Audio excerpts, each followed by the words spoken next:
जगत के चर्याओं में, जगत की व्यवहार की क्रियाओं में यह जीव इतना रचा पचा है कि आंखें बंद करो तो भी उसको समस्त विश्व ही दिखाई देता है।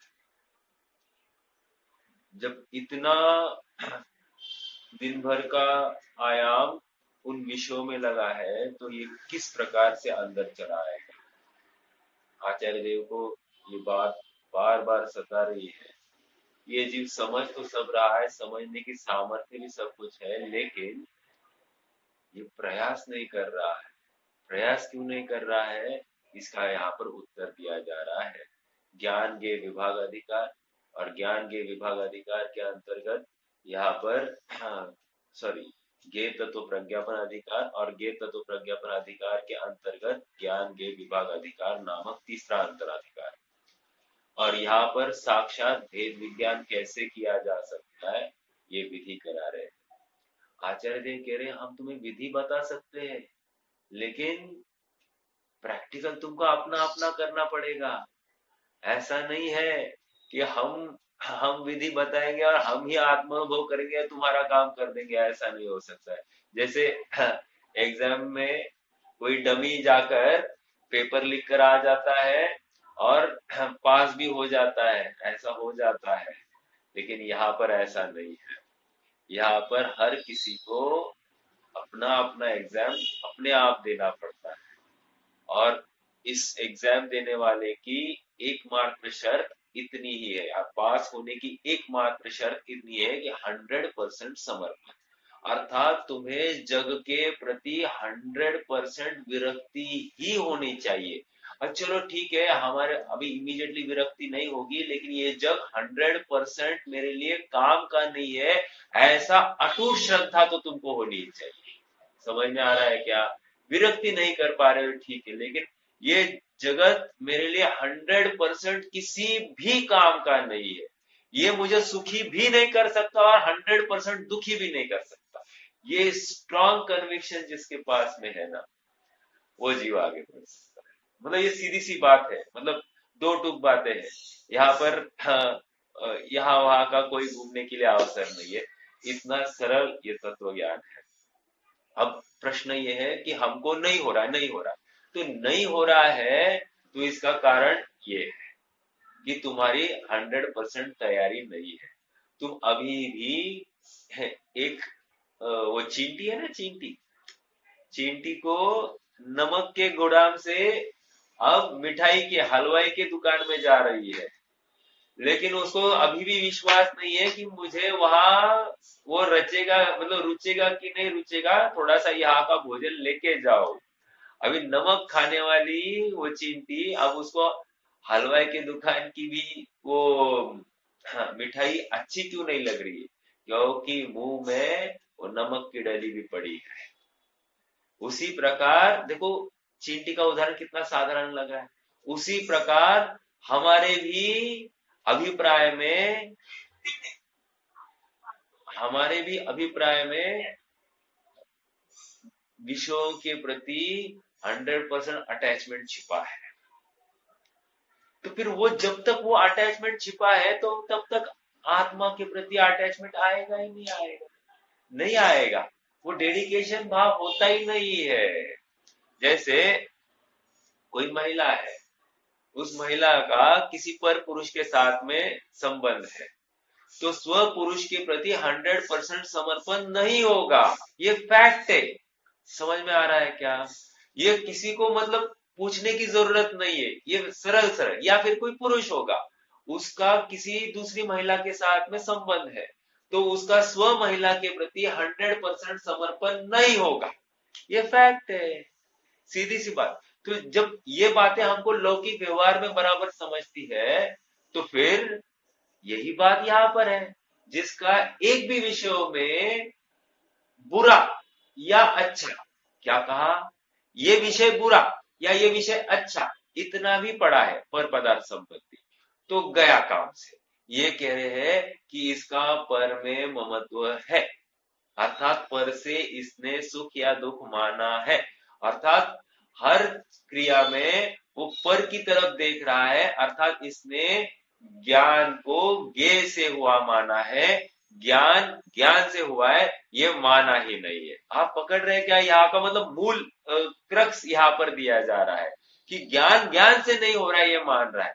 हाँ, नहीं साहब, हमको तो एकदम अच्छे से मालूम है कि ज्ञान ज्ञान से ही होता है। अरे होता ये तुमने सुन लिया, समझ लिया, लेकिन श्रद्धा में ऐसा नहीं ना। जब तक श्रद्धा नहीं पलटती तब तक ज्ञान इतना हुआ तो भी कोई लाभ नहीं है। समझ में आ रहा है? नहीं साहब, आप बोलो कैसे करना, कैसे करना, ये प्रश्न है तुमको। अरे भाई, सच्चा सुखार्थी जीव होता है, मैं सब कुछ छोड़ने के लिए तैयार हूं, सब कुछ।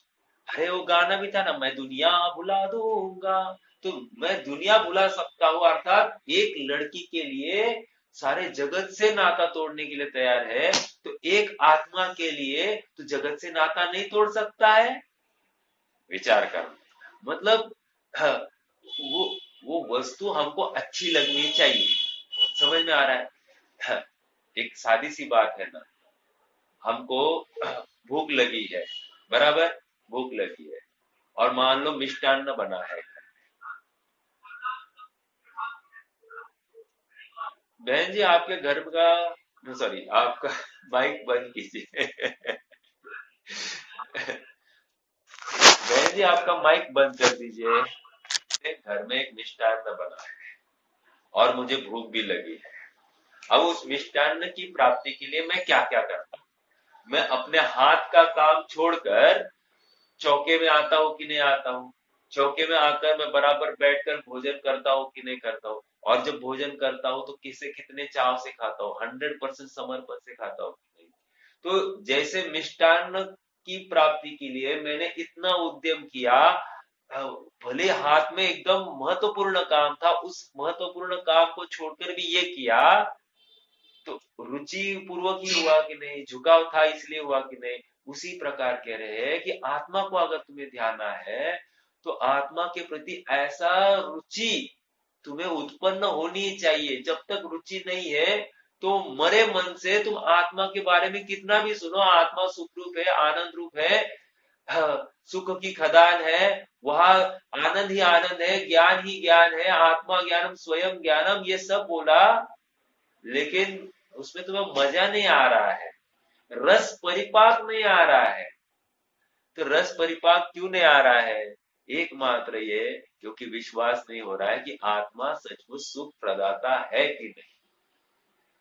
आज भी लगता है कि अरे, सोने का भाव बढ़ गया, अब कैसे खरीदेंगे, मतलब खेद वर्ता। समझ में आया क्या? आज भी लगता है कि अरे, ये थोड़ा सा महंगा हो गया तो क्या करें, ये कपड़ा ऐसा है तो क्या करें। तो ये इष्ट अनिष्ट कल्पना है कि नहीं? या फिर चलो, शरीर में भी कोई व्याधि हो गई तो उसमें दुख है कि नहीं है? शरीर में कुछ सुंदरता है तो उसमें आनंद है कि नहीं है? तो ये जितनी भी बातें हैं ना, ये हम प्रभावित हो रहे हैं शरीर से, इसका मतलब हमारा 100% पर में अटेंशन है। ओके, आप आपका एक ही तर्क ये हो सकता है, साहब ज्ञानी भी तो पर में आकर्षित होता दिखाई दिया है।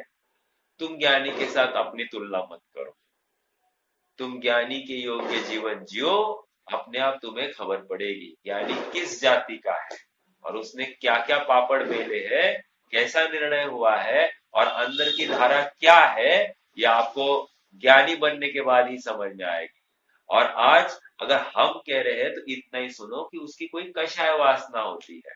कषाय वासना होने में विरोध नहीं है, लेकिन वो कषाय कितने देर टिकती है, इसके ऊपर सारा खेल है। देखो, कोई ऐसा होता है कि अब भी डाटा और अगले समय में उसकी वो विकल्प खत्म हो गया, ऐसा हो सकता है क्या?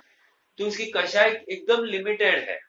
और कोई ऐसा होता है कि डांटता नहीं है लेकिन ज्यादा देर के लिए वो धारणा में रखता है, मतलब मैं मैं ऐसा करूंगा, मैं ऐसा करूंगा, तो ज्यादा देर खींचता है। तो खींचता है तो इसका कषाय वासना काल बहुत बड़ा है, ये तीव्र अपराधी है। और किसी का कषाय वासना काल कम होता है। ये तो एक जनरल बात है। बट मैं एक बात आगे बढ़ रहा हूं कि ज्ञानी की कषाय वासना काल मैक्सिमम 6 माह होती है, मैक्सिमम। हाँ, 6 माह से ज्यादा वो कषाय कैरी करता ही नहीं है। अगर कषाय कैरी कर दी तो ज्ञानी नहीं रहेगा। और कषाय कैरी नहीं करनी है तो 100% कषाय का त्याग हुआ ही दिखेगा। विशेष बात है कि नहीं? हाँ, ये ज्ञानी और अज्ञानी का फर्क है। ज्ञानी भी कषाय करता दिखाई देगा, लेकिन वो ज्यादा से ज्यादा 6 महीना। अच्छा चलो हम भी 6 महीना रखेंगे।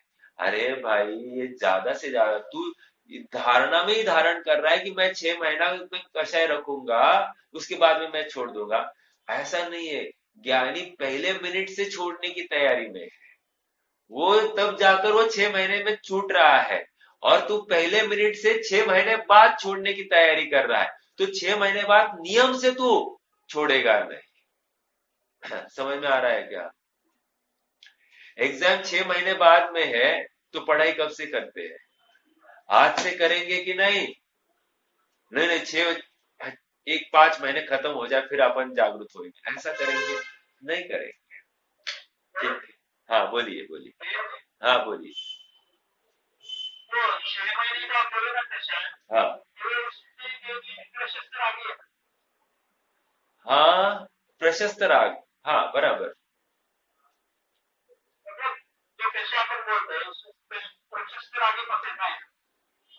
देखो, प्रशस्त राग, अप्रशस्त राग भी होगा तो भी कोई प्रॉब्लम नहीं।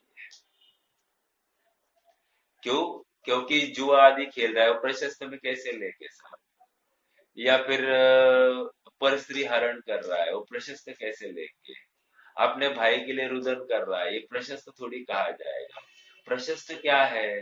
प्रशस्त देव पूजा, व्रत, तप, ये इसको अपन प्रशस्त कहेंगे। स्वाध्याय, ये प्रशस्त है।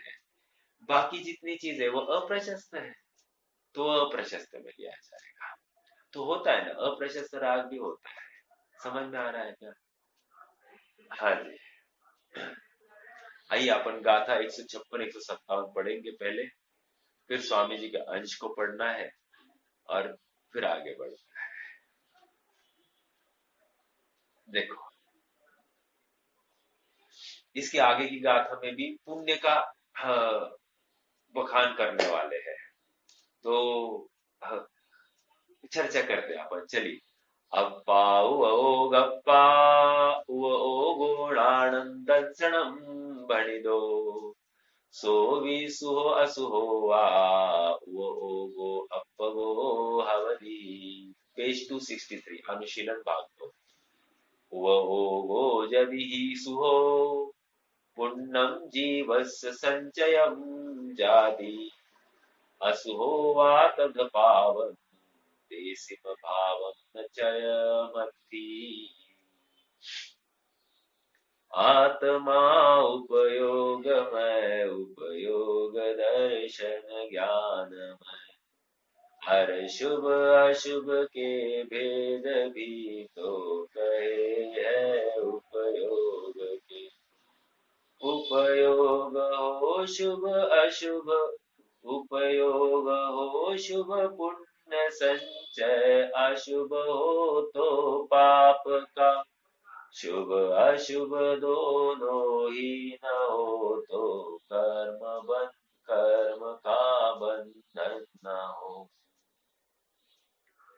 हाँ, पेज नंबर 265। अपन यहाँ पर देवीदास जी को पढ़ रहे थे, उसके बाद में स्वामी जी का भी है।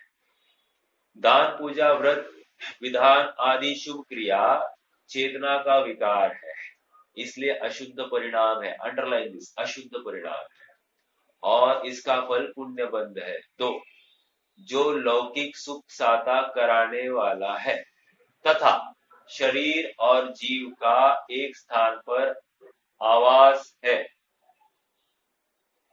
क्या कहा? तथा शरीर और जीव का एक स्थान पर आवास है। मिथ्या भाव से विषय कषाय आदि में प्रवृत्ति रूप अशुभ उपयोग असाता का कारण है। शुभाशुभ भावों को के चले आ जाने पर और शुद्धोपयोग होने पर आत्माराम एकमात्र वीतराग शुद्ध भाव रूप ही है। यहाँ पर इतनी ही बात करी कि शुभ भाव ये भी बंध का कारण है। प्रकरण क्या चल रहा है, शरीर क्यों मिला, तो शरीर मिला ना, ये देखो ना, पुण्य भाव है बस, शुद्ध भाव नहीं है। अरे जहां जहां अपनी मर्यादा का उल्लंघन किया है वहां वहां दंड की प्राप्ति होती है। अरे मान लो हमने अपने बच्चे का भी कुछ अच्छा किया, उसको एक अच्छी सलाह दी, मोक्ष मार्ग में भी लगाया, ये भी मर्यादा का उल्लंघन, शुभ भाव है, लेकिन ये भी मर्यादा का उल्लंघन, क्यों, मैं स्वरूप से बाहर निकला ना, बस गए। किसी को सच्चा मार्ग या मार्गदर्शन किया, ये भी मर्यादा का उल्लंघन। लौकिक कार्य बहुत दूर की बात, मैं तो मोक्ष मार्ग में भी प्रवृत्ति कराने के लिए आप उसको प्रेरणा देते हो, ये भी मर्यादा का उल्लंघन। समझ में आ रहा है क्या, ये भी बंद है। हाँ, ये बंद जो है ये थोड़ा सॉफ्ट जाति का होता है, लेकिन है ना, इसको लेकर शरीर ही मिलता है। हाँ देखो आगे स्वामी जी के भावों को पढ़ते हैं। उपयोग तो आत्मा का स्वभाव है। वाह, स्वभाव स्वभाव स्वभाव चैतन्य का अनुसरण करने वाला परिणाम है। यह परिणाम शरीर, इंद्रिया व मन का अनुसरण नहीं करता, अपितु चैतन्य का अनुसरण करता है, ऐसा कहा है। यह बात लक्ष्य में लेने योग्य है। उपयोग दो प्रकार का है, ज्ञान उपयोग अर्थात साकारपने का नाम ज्ञान उपयोग। आकार सहित का यह अर्थ नहीं है कि जड़ का आकार ज्ञान में आता है साकार उपयोग, ठीक है, किंतु यह है कि ज्ञान भेद प्रभेद सहित प्रत्येक वस्तु को जुदा जुदा जानता है। ये समझ में आ रहा है ना सबको, ज्ञान साकार उपयोग होता है और दर्शन निराकार उपयोग होता है। अभी निराकार मतलब क्या और साकार मतलब क्या, चलो यहाँ तो आपने ये तो पढ़ लिया, क्या, ज्ञान भेद प्रभेद सहित प्रत्येक वस्तु को जुदा जुदा जानता है। प्रत्येक वस्तु को जुदा जुदा जानता है। कितने जन समझ रहे हैं कि साकार उपयोग और निराकार उपयोग में अंतर क्या है, आप समझ रहे हैं क्या, कोई बताएगा फिर से?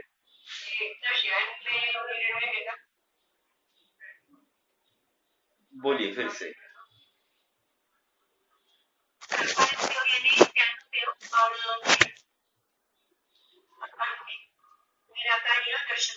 नहीं, ये तो समझ में आई, ये तो मैं ही बता रहा हूँ, मैं ये कह रहा हूँ कि साकार मतलब ये क्या हुआ, ज्ञान में क्या हो गया है ऐसा कि उसको अपन साकार कह रहे हैं। ज्ञान में निर्णय करने की क्षमता है। हाँ, और ये दर्शन उपयोग में निर्णय नहीं है। ठीक है, एक एग्जाम्पल लेते हैं आप। हाँ बोलिए बोलिए। चैतन्य विधायी परिणाम यानी साकार उपयोग आत्मा की तरफ से उपयोग लगा है देखो, ज्ञान चेतना और दर्शन चेतना, दर्शन चेतना भी चेतना अनुसारी परिणाम की है और ज्ञान चेतना भी चेतना अनुसारी परिणाम ही है, तो दोनों चेतना अनुसारी परिणाम, उसको नहीं लेंगे आप यहाँ पर। मेरा प्रश्न ये था कि साकार उपयोग में हुआ क्या है, ज्ञान ने ऐसा क्या किया है, तो एक उत्तर आया है ममता भाभी जी का कि भाई हाँ, उसने कुछ तो एक्स्ट्रा जाना है, एक्स्ट्रा जाना या निर्णय किया, आप कह रहे हैं। हालांकि निर्णय अपन कहने में थोड़ा सा अपन रुकेंगे।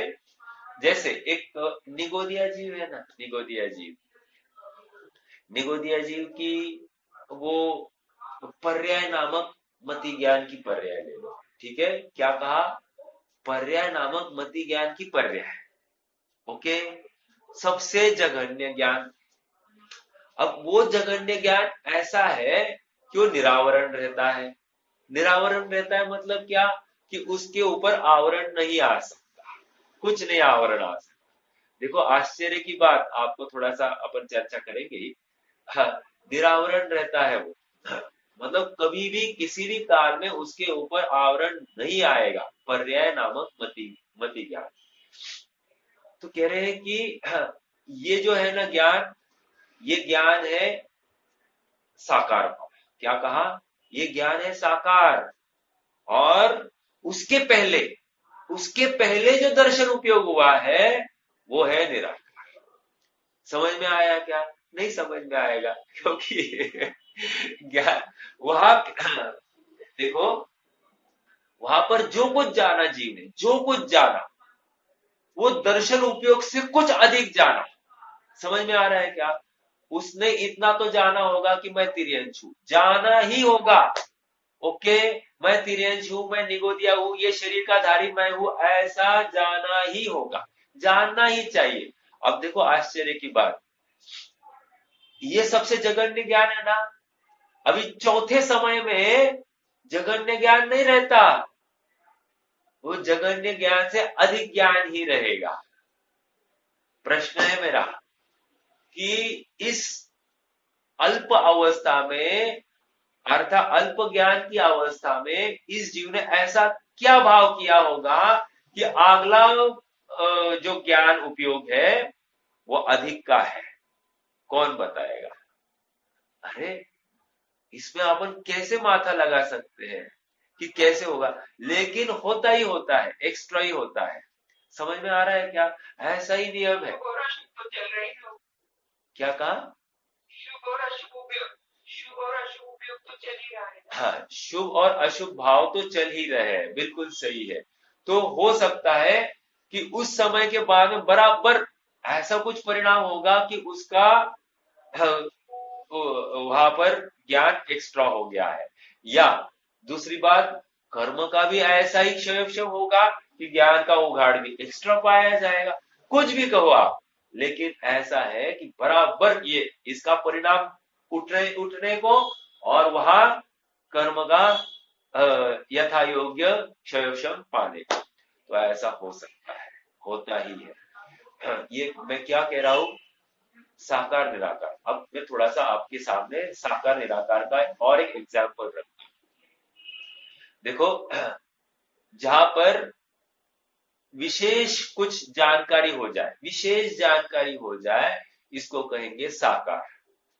और जहां पर विशेष जानकारी नहीं है उसको कहेंगे निराकार। अब मान लो मुझे समझ में नहीं आया ऐसा जिस ज्ञान ने जाना ना, वो भी साकार होगा। क्या कहा? फिर से जैसे हमको आवाज आई, राइट? आवाज आई, लेकिन ये किसकी आवाज है ये समझ आ नहीं, तो इसको साकार कहेंगे या निराकार कहेंगे? कह रहे हैं ये भी साकार है। आप निराकार को डिफाइन कर ही नहीं सकते। मतलब उसको एक्सप्लेन करने में बहुत दिक्कत है, क्योंकि जो कुछ कहेंगे ना वो साकार के दायरे में ही जाता है। बट एक स्थूल रूप से समझाने के लिए ऐसा कहा जाता है कि मान लो कि टीवी की स्क्रीन है, टीवी की स्क्रीन के ऊपर कुछ भी नहीं है, राइट? कुछ भी दिखाई नहीं दे रहा है, तो मात्र वो पट्टे पट्टे पट्टे पट्टे होंगे। हालांकि वो दिखाई दे रहा है, तो इसको अपन कहेंगे ये निराकार। ओके। और जैसे ही उसके ऊपर चित्र बदलने लग गए, इसको कहेंगे साकार। अब देखो एग्जाम्पल देने में चित्र आ गए, और यहां पर क्या कहा? चित्र वित्र कुछ नहीं होता है, बस भेद प्रभेद सहित जानना हो जाता है। अब भेद प्रभेद सहित जानने कहने में भी ऐसा आपको ये नहीं लगना चाहिए कि नहीं जानना ये भी भेद प्रभेद के अंतर्गत ही लेना चाहिए। ये समझाना चाह रहा हूं मैं। जरूरी नहीं है कि उस ज्ञान उपयोग में उसको पकड़ में आई होगी विषय वस्तु, ये जरूरी नहीं है। लेकिन नहीं पकड़ में आई, ये भी पकड़ में आया, तो समझ लेना कि ज्ञान उपयोग हो गया है। तो यहाँ पर भेद प्रभेद से जानने वाला ज्ञान ये साकार होता है। ठीक है? हाँ बोलिए हितेश भैया। यानी साकार को इंद्रियों की जरूरत है और निराकार को नहीं है, ऐसा नहीं कहेंगे। देखो ज्ञान उपयोग में इंद्रिया की अपेक्षा ही नहीं है। देखो, जब तक संसार में है तब तक तो इंद्रिया है ही है, कोई विरोध नहीं है यहाँ पर। बट ज्ञान जब भी होता है स्वयं से हो रहा है, तो इंद्रिया की आवश्यकता वो तो हर संसारी जीव को है ही, देखा जाए तो। हाँ, देखा जाए तो प्रत्येक संसारी जीव को इंद्रियों की आवश्यकता है। हाँ, इंद्रिय के बिना ज्ञान होता हुआ दिखाई नहीं दे रहा है, इंपॉर्टेंट बात। इंद्रियों के बिना कोई भी जीव ज्ञान करता हुआ दिखाई नहीं दे रहा है, ऐसा होते हुए भी ज्ञान ज्ञान से हो रहा है। ओके, क्योंकि ज्ञान का स्वभाव स्वयं से वो जान रहा है। फिर भी मैं यहाँ पर ये कह रहा हूं, दर्शन उपयोग में निराकारपना होगा और ज्ञान में साकार। निराकारपना मतलब क्या? सत्ता मात्र, सन्मात्र वस्तु, इसी को हम कह रहे हैं निराकार। अब फिर से सत्ता मात्र भी कहेंगे ना तो भी तकलीफ ये है कि सत्ता का स्वीकृति वो साकार में ही होती है। लेकिन दर्शन दर्शन उपयोग की इतनी ताकत है कि उस दर्शन उपयोग में वो तीन लोक तीन काल की सत्ता का निर्णय कर सकता है। क्या कहा? तीन लोक तीन काल के चराचर पदार्थों की सत्ता का निर्णय कर सकता है। ये दर्शन उपयोग की ताकत है। इतना जबरदस्त है ये दर्शन उपयोग। हमको लगता है यार ये यूजलेस है निराकार दर्शन उपयोग, नहीं। निराकार दर्शन उपयोग ये मतलब बहुत कार्यकारी। ठीक है। और साकार में क्या है विशेषता जानते हैं। जैसे जैसे दर्शन उपयोग में एक नहीं आएगा, फिर ऐसे कुछ तो भी जानने में आएगा, सही रहेगा। हाँ, ये देखो ना, अभी जैसे भेद प्रभेद जानने में नहीं आएंगे ऐसा कहा जा सकता है, बट ये मात्र है के रूप में जान रहा है के रूप में सभी है। देखो, द्रव्य संग्रह की 44वीं गाथा की टीका, यहाँ पर अपन ने पढ़ा था, आप सबको याद होगा तो हमने वहीं पे पढ़ा था। मेरे पास में अभी वो टीका खुली है, मैं एक बार जस्ट चेक करता हूँ, फास्ट में मिल गया तो मैं वहां से पढ़ कर भी दिखाऊंगा आपको।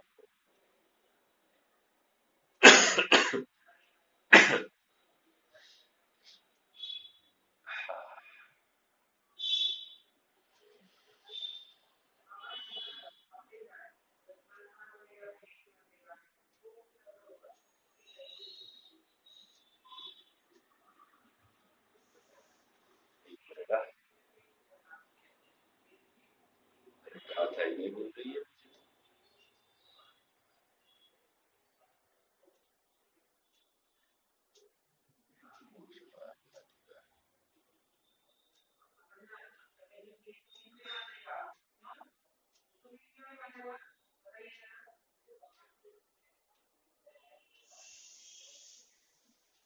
नहीं मिल रहा है।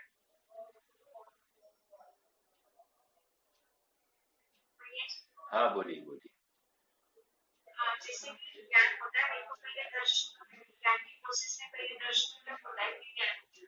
बराबर।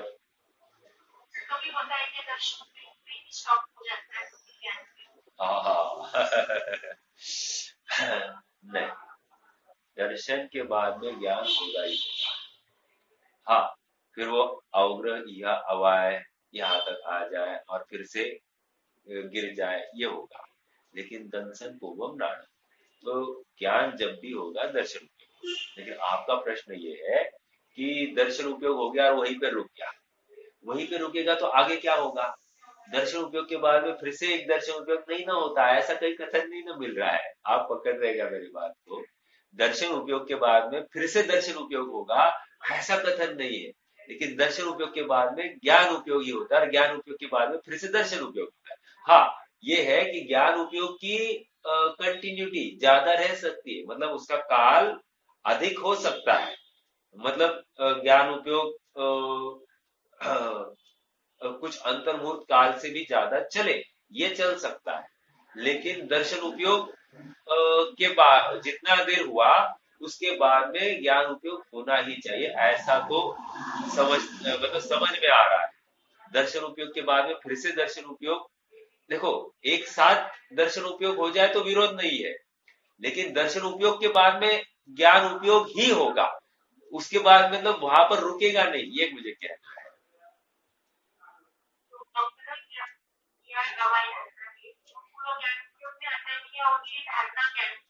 नहीं नहीं नहीं, अवग्रह ही हो गया ना तो भी ज्ञान उपयोग हो गया, अवग्रह मात्र हो गया तो भी ज्ञान उपयोग हो गया, और अवग्रह से छूट गई वस्तु और फिर दर्शन उपयोग हो गया तो भी चल सकता है, कोई विरोध नहीं है। और ऐसी कितनी बातें हमारे ज्ञान का विषय नहीं बन रही है। अरे अवग्रह या अवयवी होने के बाद में भी वो अपने ज्ञान का विषय नहीं बनती है। ये इतनी इतनी स्थूलता से ये अपना वर्तमान मति श्रुत ज्ञान जान रहा है। देखो ये, हाँ बोलिए बोलिए। अगर किसी निराकार वस्तु का ज्ञान हो गया हाँ तो वह भी साकार ज्ञान ही कहलाएगा। निराकार वस्तु का जैसे ज्ञान, कि मन पर्याय से किसी के वस्तु के मन में के मैं विचारों को जाना तो विचार तो निराकार ही रहेंगे, तो वो साकार ज्ञान ही कहलाएगा। एक मिनट एक मिनट एक मिनट, विचार निराकार नहीं होते, विचार तो साकार ही होते हैं, पहली बात तो ये पक्की करेंगे। हाँ, अब मान लो मन पर्याय ज्ञानी ने किसी दूसरे के मन में स्थित पदार्थ को जाना, अभी क्या कर रहा है, और अभी वो दर्शन उपयोग कर रहा है, तो उसको दर्शन उपयोग संबंधी ज्ञान हो गया, तो वो ज्ञान ऐसा जान रहा है, वो तो भेद सहित जान रहा है, क्योंकि वो साकार है, तो वो साकार ज्ञान उसको निराकार रूप जान रहा है, इतनी सी बात है। समझ में आया क्या? उसका अगर दर्शन उपयोग क्या है, मतलब उसका उपयोग कौन सा है, अभी दर्शन उपयोग है, ज्ञान उपयोग है, ये ये जान रहा होगा। हालांकि उसके लिए उसको उसके मन में यही विकल्प होना चाहिए कि मेरा अभी दर्शन उपयोग चल रहा होगा या ज्ञान उपयोग चल रहा है, लेकिन जैसे विकल्प हो गया तो समझ लेना ये ज्ञान उपयोगी है, दर्शन उपयोग में विकल्प ही नहीं रहता है। आप पकड़ रहे हैं? तो दर्शन उपयोग इतना सूक्ष्म है कि वो हमारे पकड़ की बात नहीं है, क्योंकि विकल्प किया तो वो गया साकार में गया, विकल्प नहीं है तभी तो जाकर ये निराकार दर्शन उपयोग की चर्चा होगी। बट अब वो कैसे बता सकते हैं कि दूसरे के मन में स्थित नहीं ना, ये आएगा ही नहीं। ऑनेस्टली विचार कीजिए थोड़ा सा कि सामने वाले के मन में कुछ पदार्थ है, अब मन में पदार्थ है इसका मतलब वो भी साकार उपयोग वाला ही होना चाहिए। ओके, और वो मन में कुछ विषय को चिंतन करने वाला होना चाहिए कि नहीं, तो उसके उपयोग को पकड़ेगा ही कैसे, उसके मन के विकल्प को पकड़ेगा, ये उसके उपयोग को पकड़ेगा नहीं। आप मेरी बात को समझ रहे हैं भैया? मैं ये कहना चाह रहा हूं कि सामने वाले के मन में क्या विकल्प है, राइट? तो वो विकल्प जो है वो विकल्प अपने आप में ज्ञानात्मक है, में वो विकल्प साकार ही होता है। ठीक है, दर्शन उपयोग अल्प समय के लिए होता है और उस समय मन में विकल्प नहीं होगा, मन का अवलंबन मन का अवलंबन लिया है तो वो साकार ही होना चाहिए। एक बात तो ये हो गई। हाँ बोलिए भाभी, क्या कह रहे हैं आप? वो तो एग्जाम्पल था मन पर्याय का। हाँ अगर किसी निराकार वस्तु या पदार्थ को जान लिया ज्ञान में, हाँ वह साकार ही रहेगा।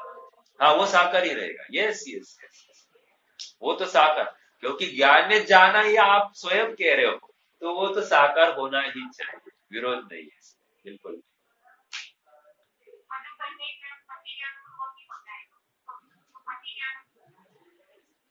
हाँ तो बराबर बराबर, बिल्कुल सही, बिल्कुल ओके ओके, अच्छा तर्क है। मन पर्याय ज्ञान मति ज्ञान पूर्वक ही होता है, तो ऑलरेडी वो साकारी है, तो पहले साकार है तो मन पर्याय ज्ञान तो साकार होना ही है, ये तो नक्की है। और अपन कह ही रहे ना मन पर्याय ज्ञान, अपन कहा कह रहे हैं कि और मन पर्याय ज्ञान के पहले दर्शन उपयोग होता ही नहीं है, तो वो साकार ही होना चाहिए, ये बात पक्की है। ठीक है, चलो अच्छा है। ये यहाँ पे करता सबसे सबसे 43 है या 44 है? 43 अच्छा एक मिनट ना, 43 नहीं, वो तो दत्सन पूर्वम ना, यद साम, हाँ बराबर, यद सामान्य गह, यस, जब सामन्नम गहनम भावाणम नेव कट्टुमायारम अविशेषे दूणम अट्ठे दंसनमिति भन्नये समय। देखो क्या कह रहे हैं यहाँ पर, मैं थोड़ा सा पढ़ के दिखाऊंगा आपको।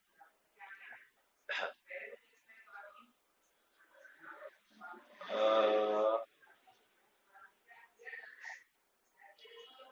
जो सामान्य रूप से अर्थात सत्तावलोकन रूप से ग्रहण करना, परिच्छेदन करना, जिसका ग्रहण करना, पदार्थों का भावों का ग्रहण करना, किस प्रकार नहीं करके, क्या नहीं करके, आकार अथवा विकल्प, वह भी क्या करके, पदार्थों का विशेष भेद न करके, यह सफेद है, यह काला है, यह दीर्घ है, यह ह्रस्व है, यह घट है, यह पट है, इत्यादि रूप से वह परमागम में सत्तावलोकन रूप दर्शन कहलाता है। कितना स्थूल एग्जाम्पल, आचार्य देव भी नहीं समझा पा रहे हैं कि ये नहीं है, ये घट नहीं, ह्रस्व नहीं, मतलब उसका भेद करके नहीं देखा बस।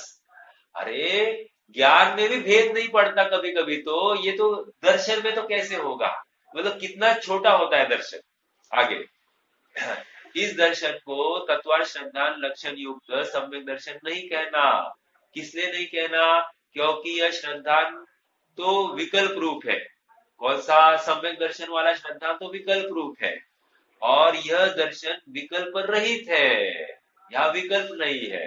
आगे, यह तात्पर्य यह है कि जब कोई भी कुछ भी अवलोकन करता है, देखता है, तब जब तक वह विकल्प नहीं करता तब तक सत्ता मात्र के ग्रहण रूप दर्शन कहलाता है। तत्पश्चात शुक्ल आदि विकल्प होने पर ज्ञान कहलाता है। ठीक है, आगे थोड़ा सा और, अब नहीं, ये इतना ही हुआ क्या? चलो 44 गाथा में फिर इसका, हाँ, क्या उसकी टीका, थोड़ा 44 गाथा भी पढ़ लेते, मूल बात यहाँ पर आनी चाहिए। देखो, छद्मस्त संसारी जीवों के सत्तावलोकन का दर्शन रूप ज्ञान होता है, क्योंकि छद्मस्त के ज्ञान उपयोग और दर्शन उपयोग ये दोनों एक साथ नहीं होते। केवल ज्ञानी के केवल ज्ञान और केवल दर्शन उपयोग दोनों एक साथ होते हैं। उनका विस्तार चक्षु आदि इंद्रियों के अपने अपने क्षयक्षम प्रमाण, अपने योग्य स्थान में स्थित रूपादि विषयों का ग्रहण करना, वही सन्निपात समझ। चलो मैं, मिलेगा तो मैं आज डाल देता हूँ ये, हाँ, लेकिन यही कहीं होना चाहिए।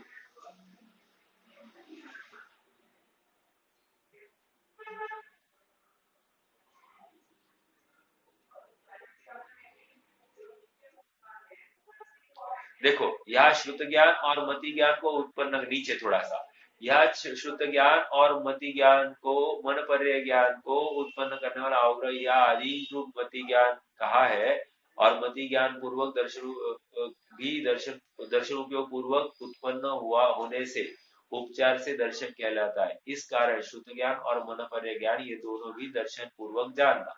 इस प्रकार छद्मस्तों का आवरण को नहीं, ठीक है, नहीं मिल रहा है। मुझे तो इतना ही कहना है, साकार मतलब कुछ तो विशेष होगा, निराकार मतलब विशेष नहीं, सन्मात्र, ये इतनी बात थी। आएगा यहाँ पर, आप पढ़ना ये टीका को 44 की, उसमें ये मिलेगा आपको। सन्मात्र मतलब सत्ता मात्र है। और इसमें क्या हो गया, उसके आगे टीका में ये भी लिखा है कि उस ज्ञान, इस दर्शन में ज्ञान भी सत्ता मात्र रूप दिखाई दिया है। तो ज्ञान सत्ता मात्र दिखाई दिया है, तो ज्ञान ज्ञान का विषय क्या है? तीन लोक तीन काल। इसलिए तीन लोक तीन काल इस दर्शन में सत्ता मात्र दिखाई दे रहे हैं, सत्ता मात्र है बस।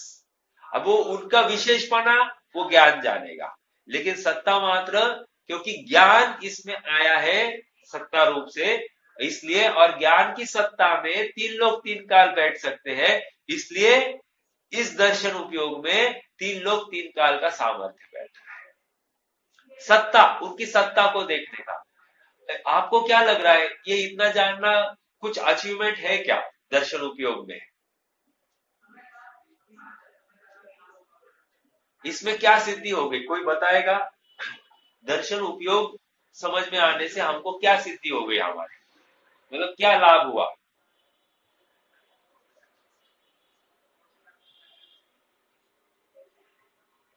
कोई विचार कर सकता है? अरे दर,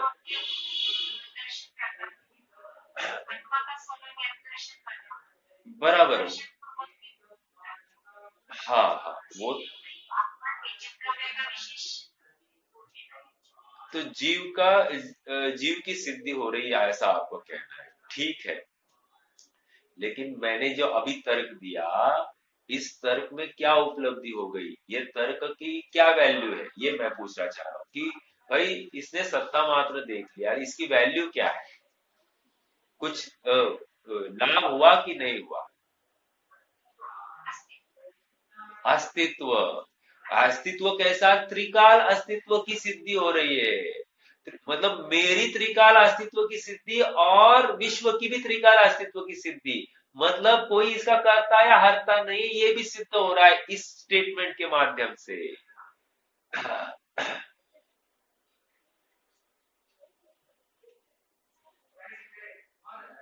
ठीक है, चलिए,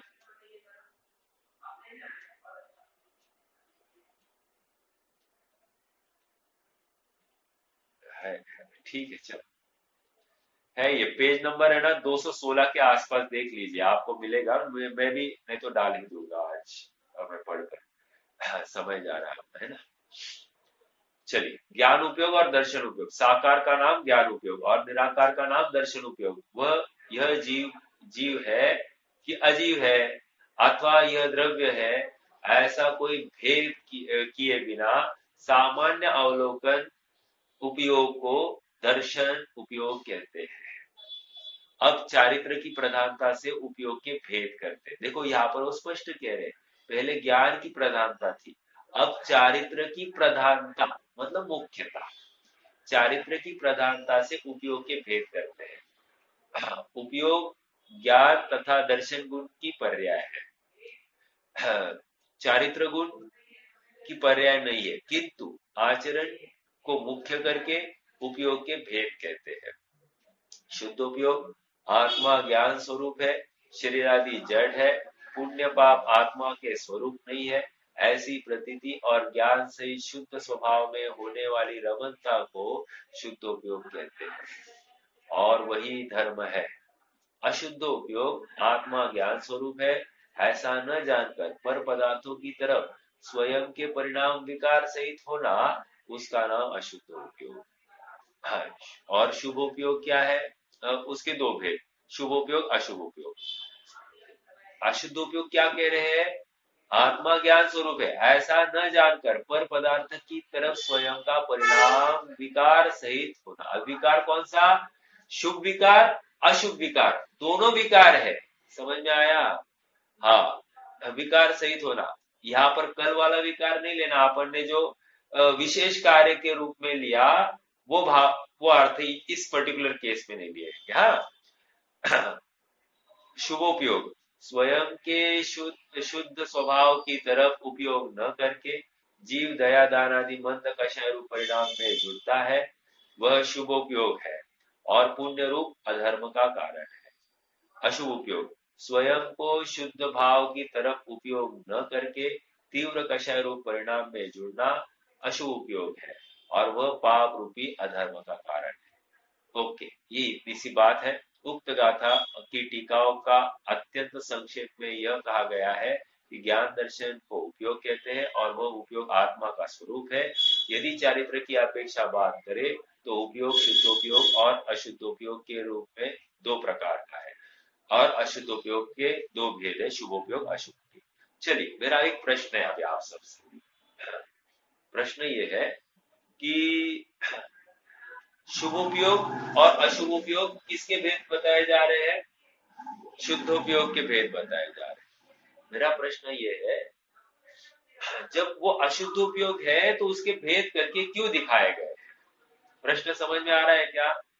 जब शुभ उपयोग भी अशुद्ध उपयोग है और अशुभ उपयोग भी अशुद्ध उपयोग है तो उसका भेद करके क्यों बताया गया है? कोई प्रयोजन है या बिना प्रयोजन के लिखा गया है?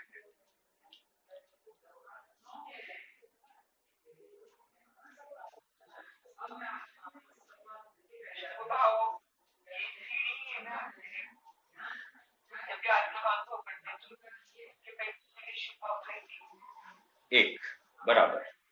आपका ये कहना है आत्मानुभव जब भी होगा उसके पहले शुभ भाव ही होगा, अशुभ भाव नहीं होगा। एक, ओके, और बोलिए। प्रश्न क्या है? शुभ भाव अशुभ भाव ऐसे दो भेद करके क्यों दिखाए? डायरेक्ट जो कुछ परिणाम, देव दर्शन करना ये अशुद्ध उपयोग, और किसी के साथ झगड़ा पिटाई करना ये भी अशुद्ध उपयोग। दोनों को एक ही अशुद्ध उपयोग में डाल देते, कुछ समझाने का झंझट ही नहीं रखते। लेकिन यहाँ पर ऐसा क्यों किया कि शुभ उपयोग अशुभ उपयोग ऐसे दो भेद क्यों किए? तो पहला तर्क आया है, ओके, बहुत अच्छा। शुभ का उदय सुहावना होता है, शुभ का बंध भी मंद वाला होता है, तीव्रता लिए हुए नहीं होता है, और फल भी जो मिलता है अनुकूलता को लेकर होता है। इसलिए वो शुभ को और अशुभ में ऐसा भेद करके दिखा रहे हैं। ओके, और बोलिए। अशुभ पूर्णता के ये है क्योंकि वो मोक्ष मार्ग में कार्यकारी नहीं है। शुभ भाव उच्च मनुष्य से मोक्ष मार्ग में कार्यकारी, इसका मतलब ऐसा है कि विशुद्ध परिणाम होते हैं, इसमें संतोष परिणाम होते हैं। ठीक है, मैं आपके सेंटेंस को थोड़ा सा मैं रिफाइन करूंगा। हाँ, मोक्ष मार्ग में कार्यकारी नहीं कहेंगे अपन, मोक्ष मार्ग में सहचारी है। समझ में आ रहा है क्या? कार्यकारी नहीं कहा जा सकता, सहचर रूप से वो पाया जाता है। मोक्ष मार्ग में छद्मस्त अवस्था में सहचर रूप से वो पाया जा रहा है, ऐसा अपन लेंगे। समझ में आ रहा है क्या? कार्यकारी मतलब शुभ की वजह से हुआ है शुद्ध, ऐसा समझ वो उसका टोन ऐसी आ रही है, शुभ की वजह से शुद्ध हुआ, जबकि शुभ की वजह से शुद्ध होता नहीं है। क्लियर है ये बात? तो कार्यकारी की अपेक्षा अपन सहचर रूप से वो पाया जा रहा है। ठीक है, हाँ, ये भी अच्छा है। चलो, तो लगभग ये बात क्लियर हो रही है कि शुभ और अशुभ ये भाव है, लेकिन अशुभ भाव आदरणीय नहीं है और शुभ भावों को किसी अपेक्षा से आदरणीय कहा गया है। उनको भी धर्म की संज्ञा दी गई है। धर्म की संज्ञा, अरे चरणानियों पूरा तो इसी के ऊपर खड़ा है ना। अगर शुभ भाव को नहीं कहते तो चरणानियों खड़ा ही नहीं होता। चरणानियों आज खड़ा है तो एकमात्र इस शुभ भाव के बल पर। समझ में आ रहा है क्या? तो शुभ भाव को बहुत बड़ी वैल्यू है। लेकिन अपन आगे बढ़ेंगे 201 गाथा के आसपास, वहां पर आचार्य देव स्वयं कहने वाले टीका में ये जैसे विदाई लेने का अवसर आता है, पूरी दीक्षा लेने के लिए तैयारी कर रहे हैं कोई जीव, तो किस प्रकार अपने माता पिता बंधुओं के साथ में कैसे वो चर्चा करता है। तो कहते, हे इस देह को उत्पन्न करने वाले माता के देह के आत्मा, माता के देह में स्थित आत्मा, अभी देखो कितने दूर का रिलेशन आया है, तुम मेरे परमार्थ माता नहीं, ऐसा कहेंगे। अब मैं अपनी परमार्थ माता के आश्रय में जाता हूं, ऐसा कहेंगे। फिर दूसरा पिता की बात होगी, हे इस देह को उत्पन्न करने में निमित्त इस देह के आश्रित जीव, तुम मेरे परमात्म पिता नहीं, ऐसा कहकर सबके साथ में विरक्ति कराई। फिर बाद में उन्होंने कहा, हे 5 महाव्रत, अहिंसानुव्रत, सॉरी अहिंसा व्रत, महाव्रत, सत्य महाव्रत, अचौर्य महाव्रत आदि आदि, मैं आप सबका अवलंबन तब तक लेता हूं, तुम परमार्थ मोक्ष मार्ग नहीं हो, मैं तुम्हारा तब तक अवलंबन लूंगा जब तक मुझे मेरे परमार्थ स्वरूप की प्राप्ति नहीं होती है। मतलब मैं तुम्हारे साथ रहने का कोई कॉन्ट्रैक्ट नहीं है, मेरा कॉन्ट्रैक्ट स्वभाव के साथ रहने का है, लेकिन स्वभाव में नहीं न रह पा रहा हूं, इसलिए अफसोस से मुझे तुम्हारा अवलंबन लेना पड़ता है। तो ये शुभ भाव सहचर रूप है, वो कार्यकारी नहीं है, जरूरी मतलब शुद्ध भाव के लिए जरूरी नहीं है। बट जभी भी शुद्ध भाव होगा, जभी भी शुद्ध भाव होगा, उसकी पहली समय में कौन सा भाव पाया जाएगा? तो शुभ भाव ही पाया जाएगा। समझ में आ रहा है क्या? शुद्ध भाव पाया, सॉरी अशुभ भाव तो कदापि पाया नहीं जाएगा। इसलिए निमित्त नैमित्तिक संबंध की तरफ से या वो पहले की अनंतर पूर्वक क्षणवर्ती पर्याय की तरफ से हमने देखा, तो इस शुभ भाव को भी उस शुद्ध भाव का कारण कहा जाता है। क्या कहा? शुभ भाव को शुद्ध भाव का कारण अनंतर पूर्वक क्षणवर्ती पर्याय में किया गया पुरुषार्थ। तो वहां प्रयोजन शुभ भाव का शुभ भाव आदरणीय ऐसा नहीं था, वह प्रयोजन आत्मा आदरणीय है, लेकिन इस शुभ भाव का हंत हस्तावलंब अर्थात अत्यंत खेद पूर्वक उसके साथ में हाथ मिलाकर चल रहा है, लेकिन उसको रुकना नहीं है बिल्कुल। ये बात वहां पर आई है। ठीक है, तो इन शॉर्ट इतना ही है कि 9 तत्वों में भी पुण्य पाप तत्व डाला गया है। तो पुण्य और पाप सर्वथा एक है ऐसा भी, और सर्वथा एक नहीं है ऐसा भी। एक बात तो ये नक्की हो रही है कि पुण्य और पाप दोनों आश्रय करने योग्य नहीं है। क्यों? क्योंकि ये मोक्ष मार्ग नहीं है, संसार का मार्ग है, शरीर का कारण है। ओके, लेकिन किसी अनुपात में पुण्य को उपादेय कहा गया है। जब तक आत्मा का अवलंबन नहीं लेता है, तब तक मैं इस पुण्य भाव का अवलंबन लेता हूं। वो वहां पर जब तक मेरा कॉन्ट्रैक्ट जब तक तब तक का है। इष्टोपदेश में एक छंद आया है, आप सबको याद होगा। हाँ, धूप में रहने से धूप में रहने की बजाय तुम छाव में रहो। दूसरा या तीसरा,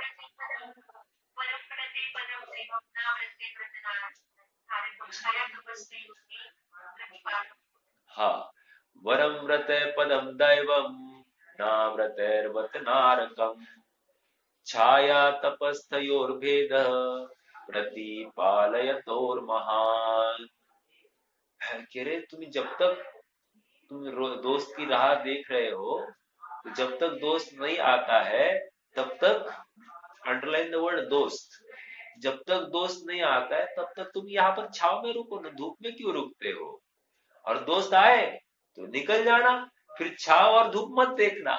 क्या कहा? जैसे ही दोस्त आएगा तो निकल जाना, नहीं फिर कहोगे छाव है धूप है, ऐसा मत करना, फटाफट निकल जाना। मतलब क्या? दोस्त मतलब क्या? दोस्त मतलब सम्यक्त्व। जैसे ही सम्यक्त्व आ जाए तो तुम निकल जाना, इस छाव में भी मत रुकना। अर्थात छाव में रहने का भाव भी तुम्हें नहीं रहेगा, और धूप में रहने का तो विषय ही नहीं है। ये इतनी बात क्यों कर रहे हैं? इसलिए कर रहे हैं क्योंकि शुभ भाव किसी अपेक्षा से जिनागम में उसकी प्रशंसा भी की है शुभ भावों की, या दया दान आदि व्रत व्रत आदि के परिणामों की प्रशंसा की है, लेकिन उसके पीछे प्रयोजन एकमात्र हमारे परिणामों का सुधार है। और परिणामों का सुधार इस तरह का कि वो आत्मा की तरफ झुक जाए। समझ में आ रहा है क्या? मूल प्रयोजन वीतरागता है।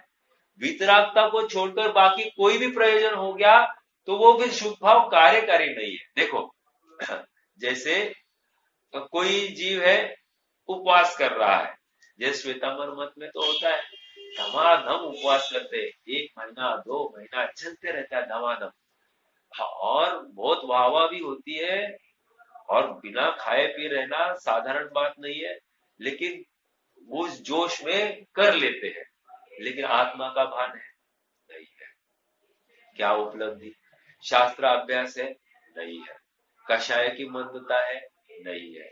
कदाचित कषाय की मंदता भी पाई जाए, दिन भर वे मालाएं आदि गूंथते रहेंगे, या फिर उनका जो कोई सामायिक अनुष्ठान है वो करते होंगे। सामायिक उसमें क्या है, एक जगह पर क्षेत्र की सीमा करके बैठ जाना, और कुछ क्षेत्र से हिलना नहीं, फिर उसमें चाहे वो कर सकते हैं, मतलब माला गुन सकते हैं, कुछ पढ़ सकते हैं, कुछ भी कर सकते हैं, और इसको वे सामायिक नाम देते हैं। जबकि यूजलेस है, उसको कोई वैल्यू नहीं है, बट वो कर ले तो मंद कषाय में परिणाम है।